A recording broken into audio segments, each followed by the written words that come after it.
I'm Kellie Morris, and I'm a bike advocate and a bike lover, and I teach safety classes for the LACBC with the Metro contract. And I also teach classes for the South Bay Bicycle Coalition for their ticket diversion program. And the thing that I really enjoy the most is I teach people how to ride a bike, from kids to senior citizens. My oldest student was a 75-year-old man who never learned how to ride a bike. I got involved because I felt that the LACBC was doing something good for the bicycling community in Los Angeles. They've reached out, they've made themselves known and made themselves useful to all different types of bicyclists.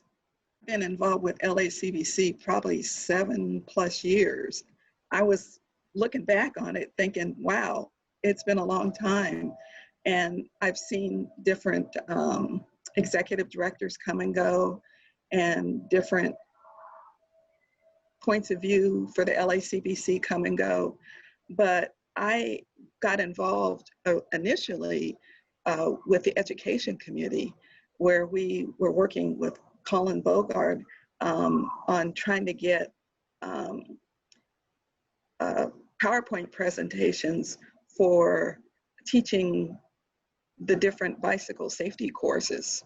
My husband and I actually hosted a rest stop for the river ride one year.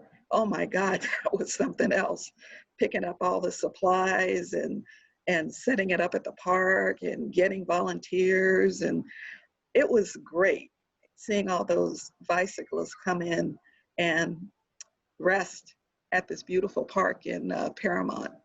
And then also, I've been involved with town hall meetings.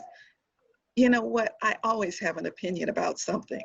So if somebody wants my opinion, I'm going to go to the meeting and make my opinion known. I use my bicycle mainly for just recreational riding. I love riding to El Dorado Park. It's maybe about 1.5 miles from where I live now. And it's great. I mean, there's so many paths through the park, and they're pretty much car free. Well, because I go early in the morning where the weather is a little cooler. It's a little warm to be riding during the middle of the day now. Occasionally I ride to the store, but the store is so close that it's not even worth it. I mean, and maybe get a cup of coffee or something like that. But mainly I just get out and ride, and recreationally, and just to clear my head, to get all the cobwebs out, to just think about things or not think about things depending on how I feel. Bicycling is free. It can take you anywhere, and you can explore places that you can't go in a car. I love that about bicycling. And the thing that I least favorite part about bicycling is stolen bikes.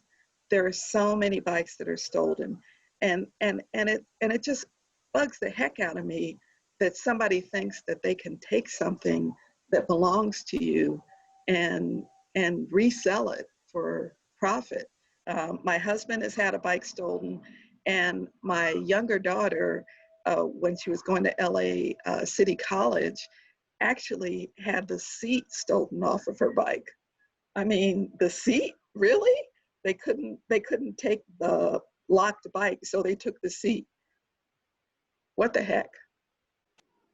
Advice for somebody who's just getting started riding, but they want to ride more, is I would schedule it in my calendar. I would actually put an appointment in my calendar, leaving plenty time to get dressed, to ride, and to shower when you get home, if you do shower. I'm hoping you shower. But leave plenty of time for your appointment, and make a commitment to yourself that you're going to keep those appointments. Don't start out saying, I'm going to ride every day. Don't do that, because you'll drive yourself crazy, and the first day you miss, then you're going to give it all up. But just start out with 2 days a week and then add 3 days a week and then maybe 4 days a week so that you can have time to rest in between. And you don't, it doesn't get to be such a grind. Change about the whole bicycling world is bike culture. I think that there's a lot of us against them in terms of people just riding different types of bikes, and the different types of bicyclists kind of looking down their nose at other types, like road cyclists looking down their nose at beach cruisers or recumbents or just somebody out for a little stroll on their bike. I think that we should work together more because we're using the same infrastructure, and why not get along? How do I feel about what's been going on in the world recently? That is a big question. So the COVID experience is absolutely amazing. I never would have thought that the economy would be shut down because of a virus. And it's polarizing, mask versus no mask, going to social gatherings versus staying at home. There's just so much that is causing discord among people. For me personally, I'm in the age group, I'm 66, where I'm at risk. And I also have some health issues. I have an autoimmune disease, so I'm staying home. And I'm trying hard not to judge the people that are getting out there and doing their thing. And then there's the protests. There's the Black Lives Matter movement, where there's a part of me that is excited about it, that maybe white people will get woke. It will be great. But then there's another part of me that says, nothing's going to change. Soon as the economy opens up completely, everybody's going to go back to their distractions and nothing is going to change. So I kind of waver between those two things. And I don't think that it's my responsibility per se to help white people come to terms with their racism.